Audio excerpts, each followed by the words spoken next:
أيها الأحبة الكرام، المحبة شعور جميل يفرح بها المرء إذا وقعت له في قلوب الناس. المحبة شعور جميل يفرح المرء بها إذا وقعت له في قلوب الناس، وكلما كبر قدر الذي يحبك ازداد شعورك بالمحبة فرحا وطرت بها لذة ومرحا. وأعظم من تطلب محبته من الناس هو رسول الله صلى الله وسلم وبارك عليه. أعظم من تطلب محبته من الناس هو رسول الله صلى الله وسلم وبارك عليه. نعم، أن يحبك النبي، أن يحب كلامك إذا تكلمت، ويفرح بفعلك إذا تصرفت، ويأنس بك إذا رآك، ويشفع لك في العرصات، ويثني عليك في الجنات، فيقول مظهرك كمظهره، وثوبك كثوبه، وكلامك كلامه صلى الله وسلم وبارك عليه. نعم، ليست العبرة أن تحب أنت النبي، ليست العبرة أن تحب أنت النبي، فلا عجب في ذلك، فهو الذي جاهد لحفظ هذا الدين وقام بحق رب العالمين، ولا طالما دعا لك وللأمة وقال ربي أمتي أمتي، إنما الفوز العظيم أن يحبك النبي، إنما الفوز العظيم أن يحبك النبي صلى الله وسلم وبارك عليه. فسل نفسك يا عبد الله، هل لو رآك النبي لأحبك؟ هل لو رآك النبي صلى الله وسلم وبارك عليه لأحبك؟ هل لو رآك وأنت مقيم على الذنوب لأحبك؟ هل لو رآك وأنت تنتهك الحرمات وتنتهك الأعراض لأحبك؟ هل لو رآك وأنت تسب فلانا أو فلانة لأحبك؟ هل لو رآك النبي صلى الله وسلم وبارك عليه وأنت تمشي بين الناس بالنميمة لأحبك؟ هل لو رآك النبي صلى الله وسلم وبارك عليه وأنت تغتاب فلانا أو فلانة، وأنت تأكل لحوم الناس بالباطل لأحبك؟ هل لو رآك النبي صلى الله وسلم وبارك عليه وأنت تغش في سلعتك لأحبك؟ هل لو رآك النبي وأنت تقطع الطرقات لأحبك؟ هل لو رآك النبي وأنت تكفر الناس لأحبك؟ هل لو رآك النبي وأنت تقتل المسلمين لأحبك؟ فلقد صدق النبي صلى الله وسلم وبارك عليه الذي قال عن بعض هؤلاء الذين يقتلون الناس ظلما وعدوانا بغير حق على أنهم كفار، في حديث طويل الشاهد فيه أنه قال صلى الله وسلم وبارك عليه يقتلون أهل الإسلام ويدعون أهل الأوثان. يقتلون المسلم أما الكافر يسيبوه. يقتلون أهل الإسلام ويدعون أهل الأوثان، يقرؤون القرآن لا يجاوز تراقيهم أو حناجرهم.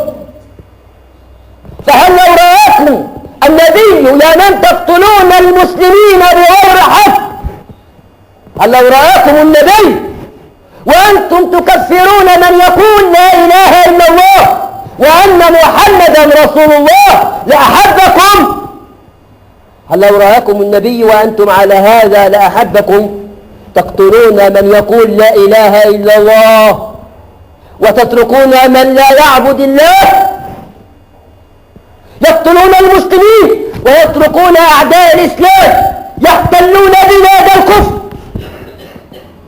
من منا أصبح الآن يسمع خطيبا على المنبر أو في إعلام أو في أي وسيلة إعلامية يتكلم عن اليهود؟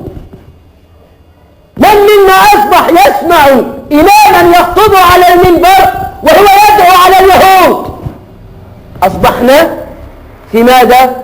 أصبحنا ننشغل بحالنا. هكذا أصبحنا. تركنا من اغتصبوا أراضي المسلمين وانتهكوا الحرمات ونتقاتل فيما بيننا.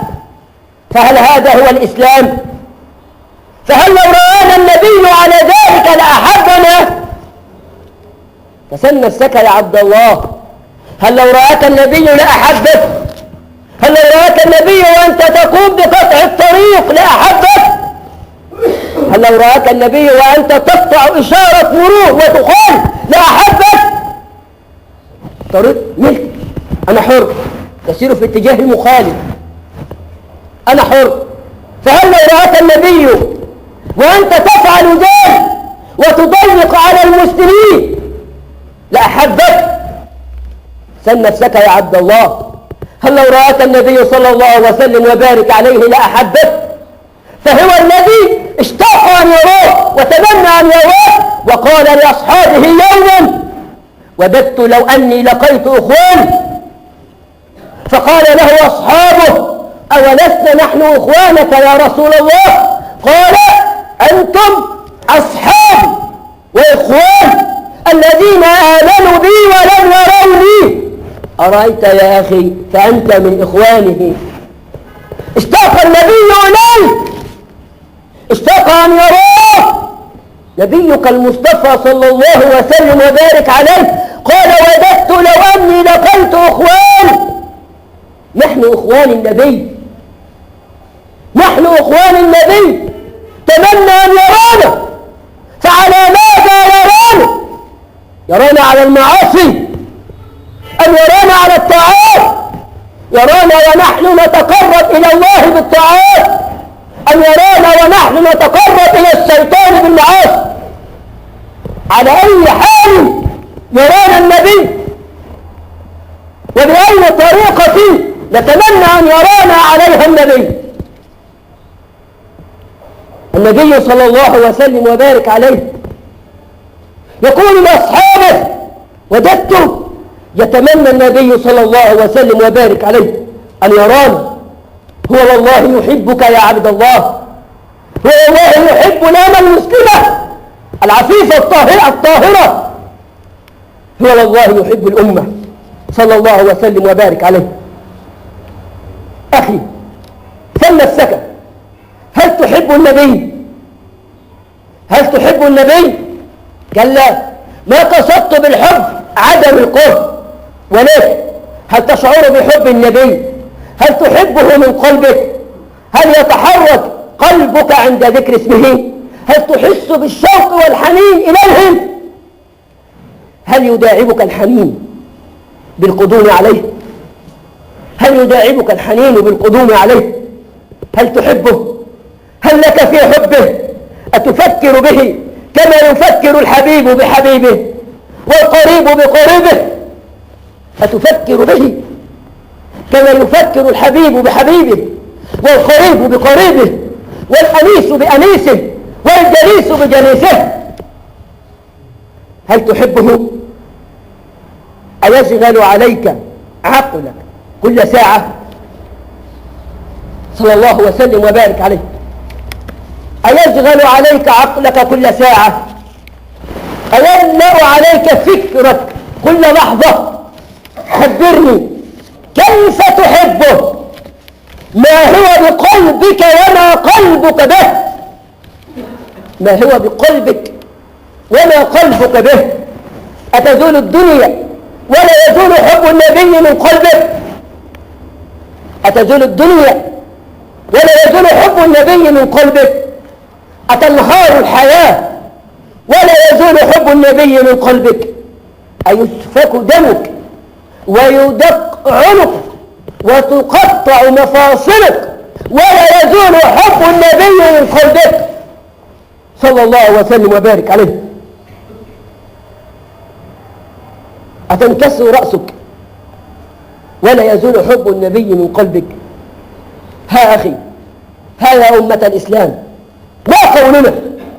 كيف كيف حنينك لرسول الله؟ كيف حنين الأمة لرسول الله؟ كيف هو شوق الأمة إلى رسول الله صلى الله وسلم وبارك عليه؟ كيف حنينك إلى رسول الله؟ كيف شوقك إليه؟ كم مرة تتذكره في اليوم والليلة؟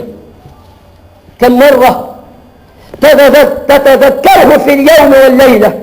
كم مرة يشغل عليك عقلك في كل لحظة؟ لو نطق قلبك باسم حبيبك أكان يقول محمد.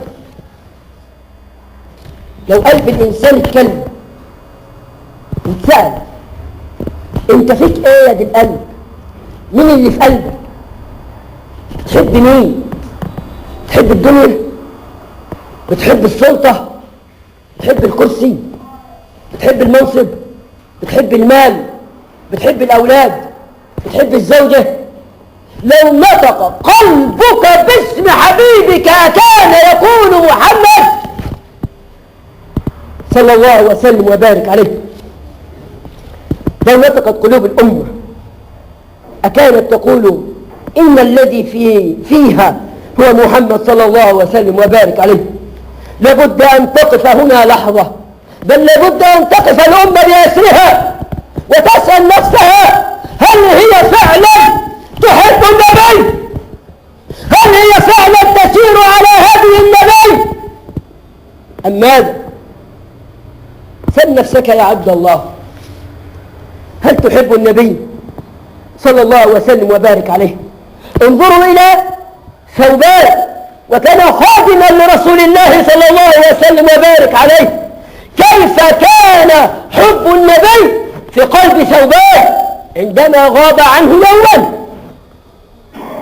طال اليوم والنبي غاب عن ثوبان، فدخل النبي إلى منزله فوجد ثوبان، سيدنا ثوبان رضي الله عنه وارضاه، قد تغير وجهه ونحل جسمه، يعرف الحزن على وجهه.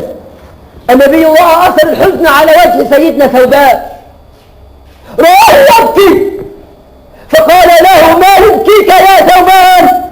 قال أوحشتني يا رسول الله.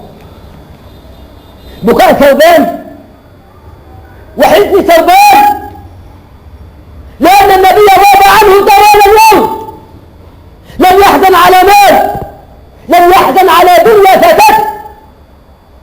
لقد أوحشتني يا رسول الله صلى الله وسلم وبارك عليه. فقال له النبي ألهذا تبكي يا ثوبان؟ قال لا، إنما أبكي يا رسول الله لأني تذكرت مكانك في الجنة، تذكرت مكانك في الجنة وأنا لا أدري هل ألقاك أم لا، فتذكرت الوحشة يا رسول الله. أنا تذكرت يا رسول الله إن يوم القيامة أنت هتخش الجنة وهتبقى في مرتبة عالية وأنا مش عارف هدخل الجنة ولا لا، ولو دخلت الجنة هبقى معاك ولا لا. فتذكرت الوحشة هتوحشني في حتى وهو في الجنة يتمنى أن يرى النبي، فإنه يعلم أنه لا نعيم في الجنة بدون رؤية النبي صلى الله وسلم وبارك عليه. تذكرت مكانك في الجنة فأوحشتني يا رسول الله صلى الله وسلم وبارك عليه. عبد الله، اسأل كل مسلم من أغلى واحد في حياتك؟ من أغلى واحد في حياتك؟ انظر إلى هذا الصحابي الجليل، انظر إلى درجة حبه للنبي وتعلقه به صلى الله وسلم وبارك عليه. يقول سيدنا أنس في رواية أخرى ما فرح أصحاب النبي بشيء بعد إسلامهم كما فرحوا بقول النبي يحشر المرء مع من أحب. أكثر حاجة فرحت الصحابة بعد الإسلام أن النبي قال لهم يحشر المرء مع من أحب. لماذا فرحوا بذلك؟ لأنهم أحبوه، لأنهم أحبوا النبي، إذن هم معه في الجنة. ما فرح أصحاب النبي بشيء بعد فرحهم بالإسلام كما فرحوا بقول النبي يحشر المرء مع من أحب. ولذلك أشير عن أحد الصالحين يدعى أبو مسلم الخولاني، جاء عنه أنه قد علق صوتا عصا أو قرباج، علق صوتا في مسجده، فكلما تكاسل عن عبادته وطاعته لربه درد نفسه بهذا القرباج أو بهذا الصوت، ويقول لنفسه أتظن الصحابة أن يستأثروا بمحمد دوننا؟ والله لا أزاحمنهم عليه حتى يعلموا أنهم قد خلفوا رجالا. أول ما يكسل يضرب نفسه ويقول هم الصحابة هياخدوا محمد بس لوحدهم، والله لا أزاحمنهم عليه، ده أنا هتعارك عشان أشوف أنا رخر النبي صلى الله عليه وسلم وبارك عليه. أيها الأحبة الكرام، يسأل كل مسلم من هو حبيبك؟ من هو قدوتك؟ هل قدوتك الذي يعمل الذنوب ويشرب الخمور، أم قدوتك النبي صلى الله عليه وسلم وبارك عليه؟ إخواني أخواتي أيها المسلمون، يحشر المرء مع من أحب. إذا أحببت حجرا وعبدته من دون الله فتحشر معه. إذا أحببت حجرا وعبدته من دون الله فتحشر معه، أما إذا أحببت النبي فتحشر معه. إذا أحببت جلساء السوء، إذا أحببت جلساء السوء وتركت الفئة المؤمنة الصالحة ستحشر معهم. يا عبد الله، يحشر المرء مع من أحب، يحشر المرء مع من أحب. إذن كم سألوني من تحب على المدى؟ قلت الإله الواحد الفرد الصمد. كم سألوني من تحب لأجله؟ قلت المكمل في الصفات المعتمد. لو سألوني عن محبة آله سأقول هم في القلب عشق يرد. تبكي عيوني حين أنطق اسمه، تبكي عيوني حين أنطق اسمه، ويميل قلبي راهبا يتعبد، وتظل أحرفه الكريمة في فمي نورا يبدد ظلمتي يتجدد. وأطير عصفورا طليقا في السماء، وأطير عصفورا طليقا في السماء، وتروقني نجواه فهو محمد. أنا ما أتيتك يا حبيبي مادحا، أنا ما أتيتك يا حبيبي مادحا، يكفيك مدح الإله والتمجيد، يكفيك مدح الله والتمجيد. فصفات خلقك في الكتاب كثيرة ليس لها حد أو تحديد، ليس لها حد أو تحديد. أنا هائم في نور حبك دائب، أنا هائم في نور حبك دائب، فأضل أبكي والغرام يزيد، فأضل أبكي والغرام يزيد. إنه محمد، يا أمة محمد هل تحبون النبي؟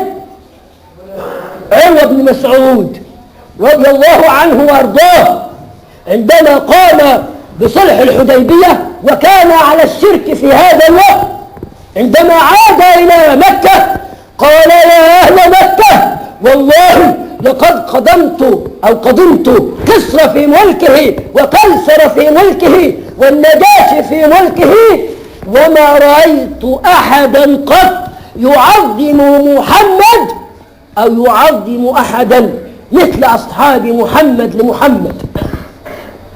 شاف الملوك كله ما لقاش حد بيعظم حد كما أن الصحابة يعظمون النبي صلى الله وسلم وبارك عليه، يقول لهم فلا يتوضأ وضوءا إلا ابتدروا وضوءه يكادوا يفتتنون عليه، ولا يبصق بصقا ولا يتلخم نخامة إلا وقعت في يد أحدهم فدلك بها وجهه وجسده، ولا يسقط منه شعره إلا ابتدروها، وإذا أمرهم بأمر أسرعوا فيه، إنه محمد، إنه حبيب القلوب، إنه طبيب النفوس، إنهم أحبوه، فكانوا يقتتلون على الماء الذي سقط من وضوئه، حتى أن النخامة إذا خرجت من فمه أسرع واحد منهم فالتقطها فدلك بها وجهه،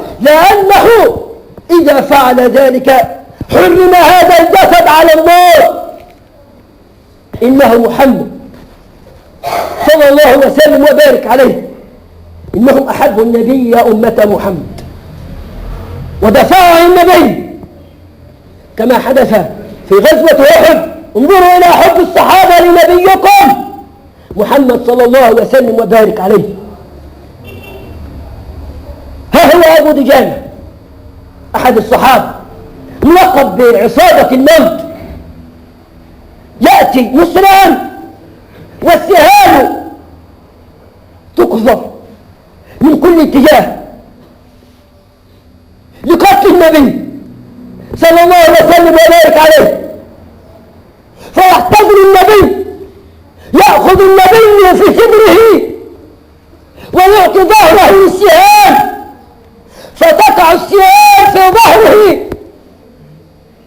ويقول له أو يقول الصديق رضي الله عنه وارضاه عن هذا المشهد: لقد رأيت أبو دجانة كالقنفذ من قصلة السهام التي وقعت في ظهره، وهو يدافع عن النبي صلى الله وسلم وبارك عليه.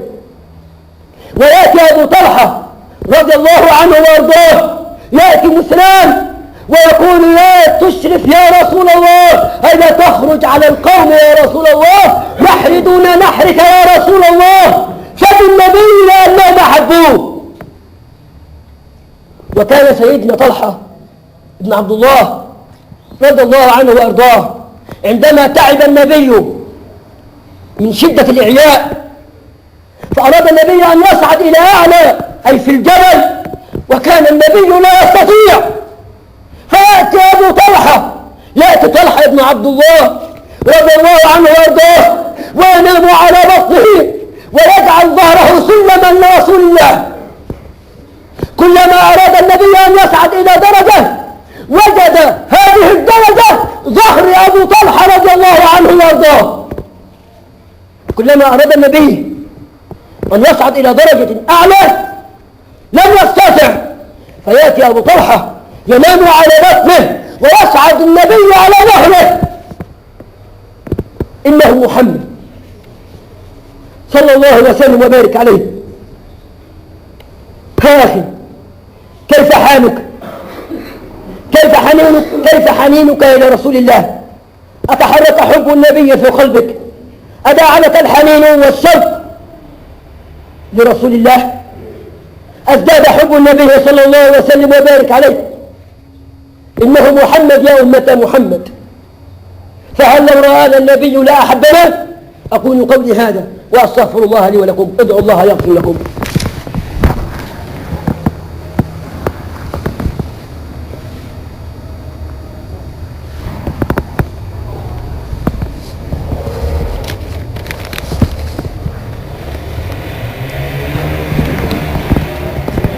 إن الحمد لله نحمده ونستعين به ونستغفره ونعوذ به من شرور أنفسنا ومن سيئات أعمالنا، إنه من يهديه الله فهو المهتد ومن يضلل فلن تجد له وليا مرشدا، وأشهد أن لا إله إلا الله وحده لا شريك له، له الملك وله الحمد وهو على كل شيء قدير، وأشهد أن سيدنا ونبينا وعظيمنا محمدا عبده ورسوله، فصلوات ربي وسلامه عليه وعلى آله وأصحابه ومن سار على نهجهم إلى يوم الدين.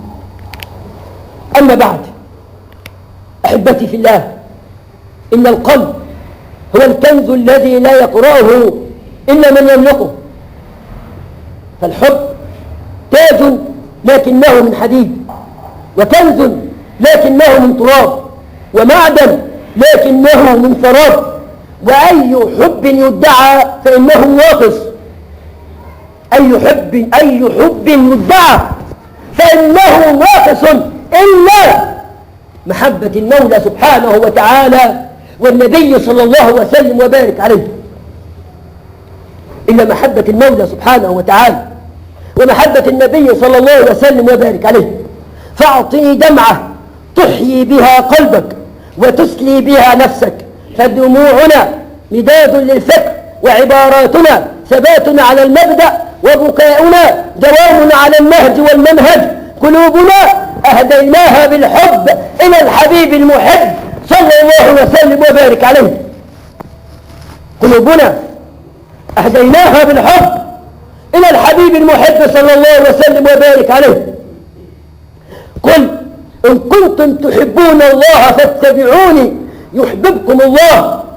لقد أحب الصحابة النبي صلى الله وسلم وبارك عليه حبا استولى على النفس وملك المشاعر، حبا لا يعدله حب الولد ولا الوالد ولا الزوج ولا الزوجة. كيف لا تحبه الصحابة؟ كيف لا يحبه المسلم وهو لا يزاول طاعة إلا والنبي صلى الله وسلم وبارك عليه نصب عينيه في طهارته وصلاته وصيامه وزكاته وحجه وذكره وعقيدته وخلقه؟ كيف لا يحبه المسلم وكلما فعل خيرا؟ كيف لا يحبه المسلم وكلما فعل خيرا؟ فإمامه محمد صلى الله وسلم وبارك عليه أو قام بقربة فقدوته محمد، أو أحسن في حياته فأسوته محمد، أو قدم معروفا فمثله الأعلى محمد. كيف لا يحبه الإنسان وحديثه يرن في الأذن ويعبر إلى القلب؟ وسعادة العبد هي في الاقتداء به والدفاع عنه صلى الله وسلم وبارك عليه. سعادة العبد في حب النبي صلى الله وسلم وبارك عليه والدفاع عن النبي.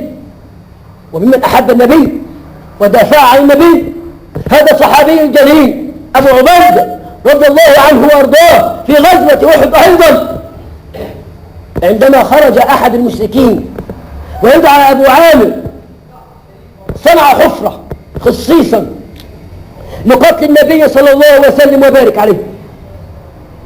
فوقع النبي في الحفرة وجاء هذا الخنزير وأخذ يضرب على رأس النبي، على الخردة التي على رأس النبي، فدخلت حلقتان من الخردة في وجه النبي، فجاء أبو عبيد ينزع هاتين الحلقتين من وجه النبي. فكيف نزع هاتين الحلقتين؟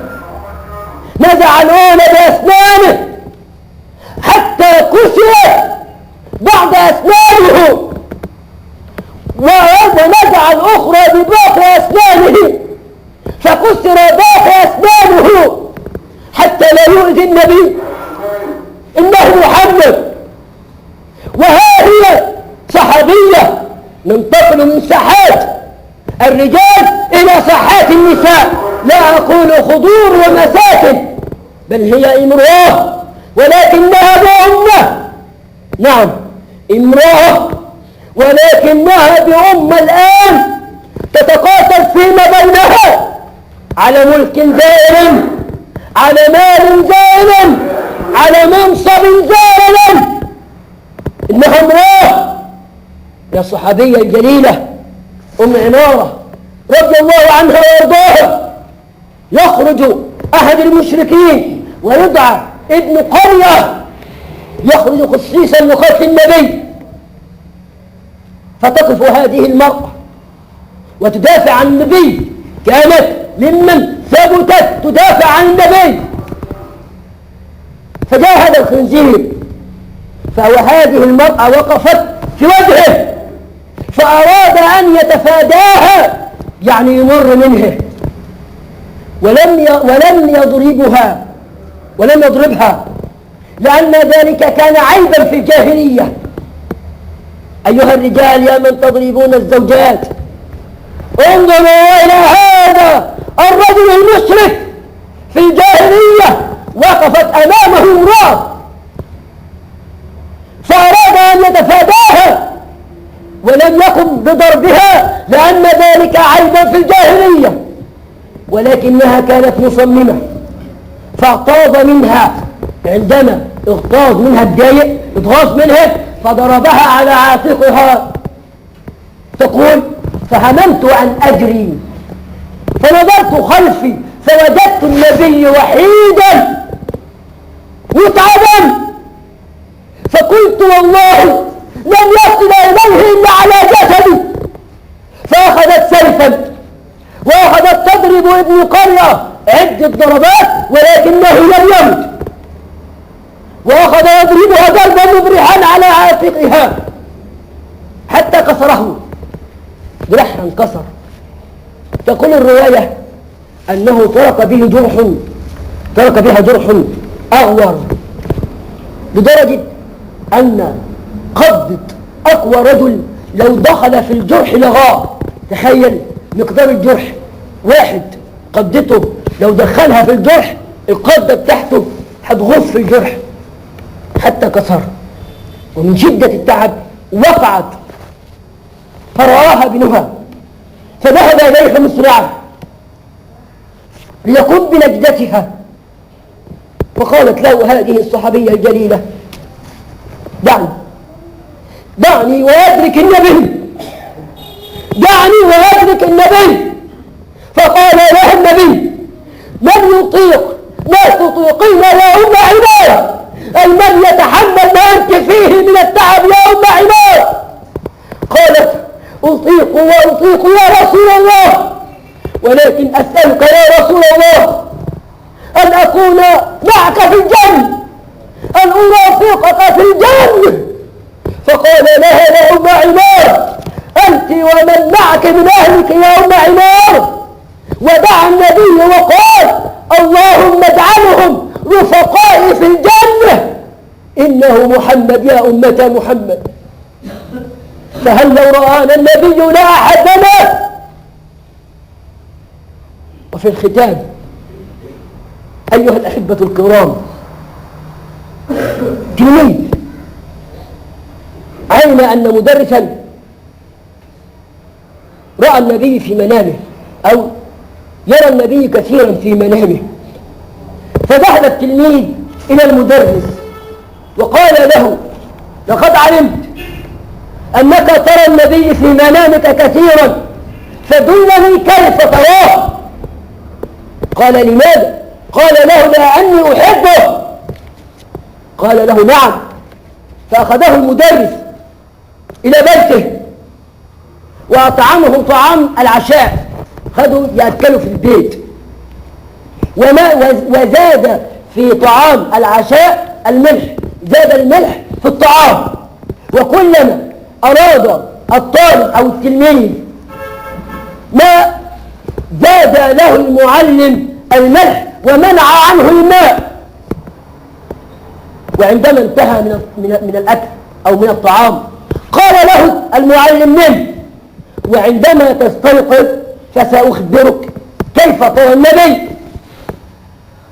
وفي الصباح في الفجر قال المدرس للطالب ماذا رأيت في منامك؟ قال له لقد رأيت أنهارا تجري وأمطارا تهبط، لأنه نام وهو يتلوى من شدة العطش، نام وهو يتلوى من شدة العطش، ولذلك رأى في منامه أنهارا تجري وأمطارا تهبط.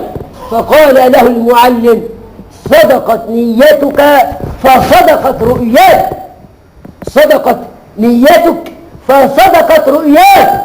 فلو صدقت محبة الأمة للنبي لصلح حال الأمة، لرأينا النبي مرارا في منامنا. لو صدقت محبتنا للنبي لسرنا على خطاه ولم نتقاتل فيما بيننا ولم يكفر أحد أحد. فهل لو رآكم النبي يا أمة محمد الآن لأحبكم وهو الذي تمنى أن يراكم. فاللهم اهدنا فيمن هديت، اللهم تولنا فيمن توليت، اللهم جمع بين صفوف المسلمين، اللهم جمع بين صفوف المسلمين، اللهم ارزقنا العفو والعافية في الدنيا والآخرة، اللهم ارزقنا الأمن والأمان والسلامة والسلام. اللهم عليك بأعداء الدين، اللهم عليك بأعداء الدين، اللهم عليك بأعداء الدين. أقول قولي هذا وأستغفر الله لي ولكم، وصلى اللهم على سيدنا محمد، وآخر دعوانا أن الحمد لله، وأقم الصلاة.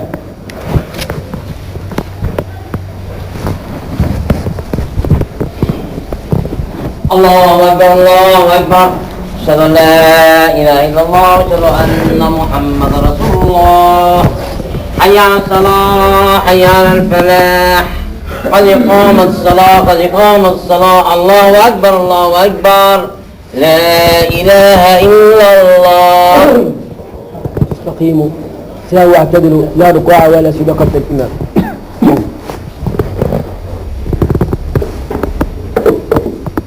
الله أكبر.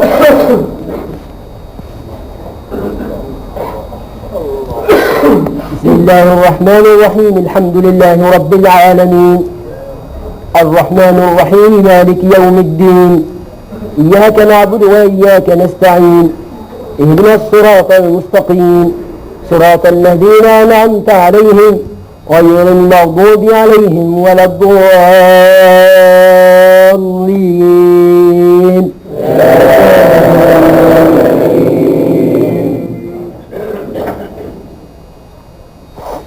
والضحى والليل إذا سجى، ما ودعك ربك وما قلى، وللآخرة خير لك من الأولى، ولسوف يعطيك ربك فترضى. ألم يجدك يتيما فآوى، ووجدك ضالا فهدى، ووجدك عائلا فأغنى. فأما اليتيم فلا تقهر، وأما السائل فلا تنهر، وأما بنعمة ربك فحدث. الله أكبر.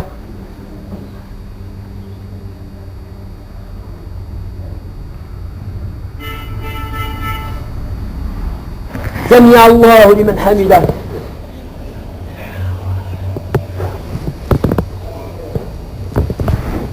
الله أكبر.